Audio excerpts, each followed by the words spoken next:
দর্শক আমি পন মেকআপ চলে এসেছি আপনার কাছে একটি নতুন ভিডিও নিয়ে। তো এক ভাই আমার কাছে একটা ফ্যান পাঠাইছে। তো এটা হলো আপনার এসিডিসি ফ্যানগুলো, যেটা চার্জার ফ্যানগুলো আছে, সেটা হলো এটা ফ্যান।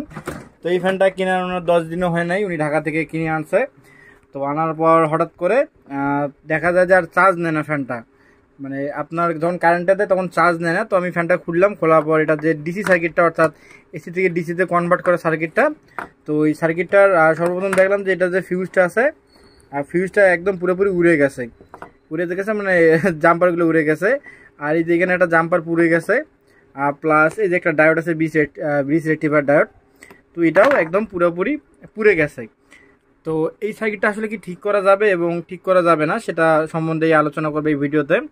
আর এটা কিভাবে ঠিক করতে হয়, অর্থাৎ এই সার্কিটগুলো যে কোনো এরকম ডিসি সার্কিট যতগুলো আছে, সেটা এটা এই হোক প্লাস আপনার এরকম মডেল হোক, যে কোনো মডেল, সেটা কিভাবে ঠিক করা যায় সেটা আজকে এই ভিডিওতে দেখাবো। তো আর কথা বাড়াবো না, চলো না আমাদের ভিডিওটা শুরু করি।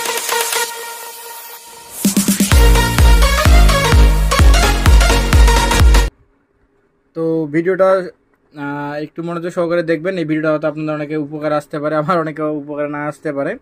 তো যাদের আসবে তারা তো অবশ্যই চ্যানেলকে সাবস্ক্রাইব করবেন। তো আমাদের এই সার্কিটের প্রবলেম কি, এখানে যে ফিউজটা ছিল, ফিউজটা একদম উড়ে গেছে। তো আমরা কি করব, আমরা এখানে ফিউজটা পরিবর্তন করে দেবো। পরিবর্তন করে দিয়ে এখানে একটা জাম্পার টানবো। আর এটার সঙ্গে কিন্তু এখানে যে ডায়োডটা আছে, যদি আপনাদের আমি দেখাই জুম করে একটু, এটার যে ব্রিজ ডায়োডটা আছে, ব্রিজ ডায়োডটা কিন্তু পুড়ে গেছে। তো এই ব্রিজ ডায়োডটা আমরা একদম কি করবো, এটা আউট করে দেবো। আউট করে দিয়ে আমরা সার্কিটটা চেক করবো যে আমাদের এটা পাওয়ার যে আইসিটা আছে, অর্থাৎ এটা যে হিটসিং এর যে পাওয়ার আইসিটা আছে, সেই পাওয়ার আইসিটা ভালো আছে কিনা। যদি পাওয়ার আইসিটা ভালো থাকে তাহলে আমাদের যা ডায়োড পরিবর্তন করলে কিন্তু এটা ওকে হয়ে যাবে। আর যদি পাওয়ার এসি ভালো না থাকে, সেটা কিভাবে চেক করবো সেটা একটু আপনাদের শর্টকাটে কি করেছি এখানে। তো এখানে যেটা আগে ব্রিজ রেক্টিফায়ার ছিল, সেটা কিন্তু আমরা একদম আউট করে দিয়েছি। আউট করে দেওয়ার পর কী করছি, আমরা এখানে যে ক্যাপাসিটারটা আছে, আপনার এসি ক্যাপাসিটার, যদি আমি আপনাদের দেখাই, এখানে আপনার 15 ইউএফ 450 ভোল্ট একটা ক্যাপাসিটার আছে, এসি ক্যাপাসিটার। তো এই এসি ক্যাপাসিটারটা আমরা হাফ রেক্টিফায়ার তৈরি করছি, যে সার্কিটটা আসলে আমাদের এই যে আইসিটা ভালো আছে কিনা খারাপ সেটা বোঝার জন্য। আমরা কি করছি, এখানে আপনার মনে করেন দুইটা ডায়োড ব্যবহার করছি, 4N77। তো যেটার মাইনাস অংশটা আমরা ক্যাপাসিটার মাইনাসের সঙ্গে দিয়েছি এবং প্লাস অংশটা ক্যাপাসিটার প্লাসের সঙ্গে দিয়েছি। এখন জাস্ট আমরা এই দুইটা লাইনে সিরিজ লাইন দেবো, সিরিজ লাইনের প্লাস এবং মাইনাস। আর দেওয়ার পর দেখবো যে আসলে আমাদের এখানে ভোল্টেজ বের হয় কিনা। যদি ভোল্টেজ বের হয়, তারপর আমরা ফুল রেক্টিফায়ার করে এটা চালু করব। আমরা ডায়োডের দুইটা মাথায় আমরা কি করছি, আমরা কানেকশন দিচ্ছি, এসি কানেকশন। এখন যদি লাইনে দেয়, সিরিজ লাইনে দেবো, প্রথমে দেখবো স্পার্ক করে কিনা। তো সিরিজ লাইনে দিলাম, কোনো রকম স্পার্ক করে নেই, তার মানে আমাদের মনে হচ্ছে 100% এটা ওকে আছে। তো এখানে যে আউটপুট লাইনটা আছে, আউটপুট লাইনে ডাইরেক্ট আমরা কি করব, জাস্ট এখানে একটা ভোল্টেজ দিয়ে দেখবো যে ভোল্টেজ বের হয় কিনা। তো এখানে কিন্তু 7 ভোল্ট বের হচ্ছে, তার মানে আমাদের সার্কিটটা পুরোপুরি ওকে। এখন এটা যেভাবে আমরা ইচ্ছা করে কিন্তু এভাবে এটা ব্যবহার করতে পারবো, কিন্তু এটা লং লাস্টিং হবে না। যদি আমরা হাফ রেক্টিফায়ার হিসেবে ব্যবহার করি, তাহলে এটা লং লাস্টিং হবে না। আমাদের কী করতে হবে, আমাদের ফুল রেক্টিফায়ার করতে হবে। এই ফুল রেক্টিফায়ার কীভাবে করব সেটা আজকে আমাদের এই ভিডিওতে দেখাবো।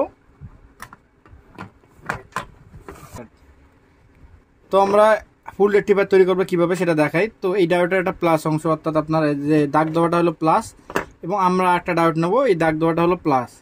তো আমরা এই দুইটা একদম সুন্দর করে জয়েন দিয়ে দেবো। তো আমাদের প্লাস তৈরি হয়ে গেল। এখন আমাদের কি মাইনাস তৈরি করার দরকার।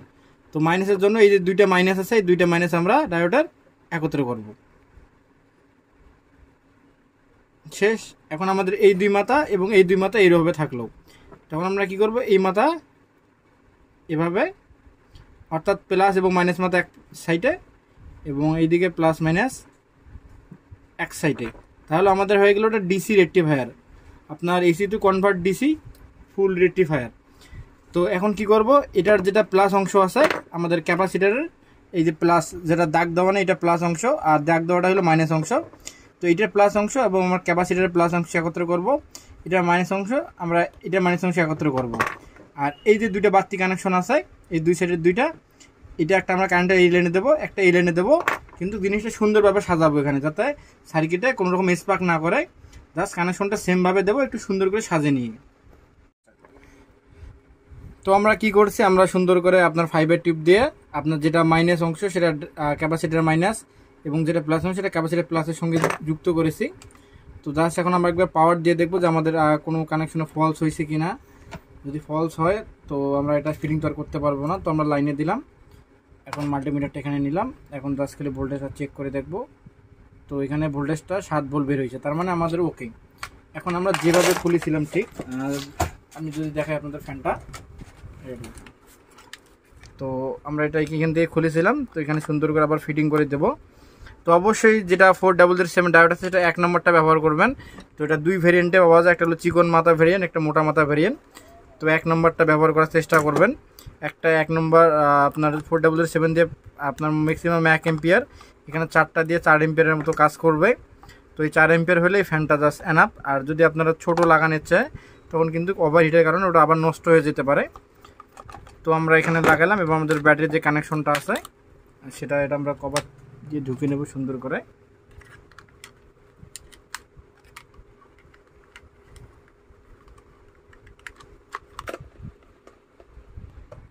তো আমরা ফ্যানটা ফিটিং করে নিয়েছি, জাস্ট আরেকবার আমরা লাইনে দেবো। তো ওটা লাইনে দিলাম। তো লাইনে দেওয়া মাত্র কিন্তু চলতেছে ফ্যানটা হাই, মিডিয়াম, লো, এভরিথিং ওকে। এবং সিরিজবাজি যদি দেখাই তো অল্প পরিমাণ কারেন্ট খাচ্ছে, আমার তাতালটা চলতেছে প্লাস এইটা চলতেছে, তার মানে সাইকেলটা মোটামুটি ওকে। এখন লাইট অন করি, যে লাইট এখন যদি আমরা ডিসিতে দেই তো এখন ডিসিতে ফ্যানটা ঘুরতেছে। তো আমাদের ভিডিও যদি ভালো লাগে থাকে আমাদের চ্যানেলকে লাইক করুন, সাবস্ক্রাইব, শেয়ার করুন, পাশাপাশি নতুন ভিডিও পাওয়ার জন্য বেল আইকনটি পুশ করে চাপ দিয়ে রাখবেন। তো আজকের মতো আসসালামু আলাইকুম, দেখা হবে একটা নতুন ভিডিওতে।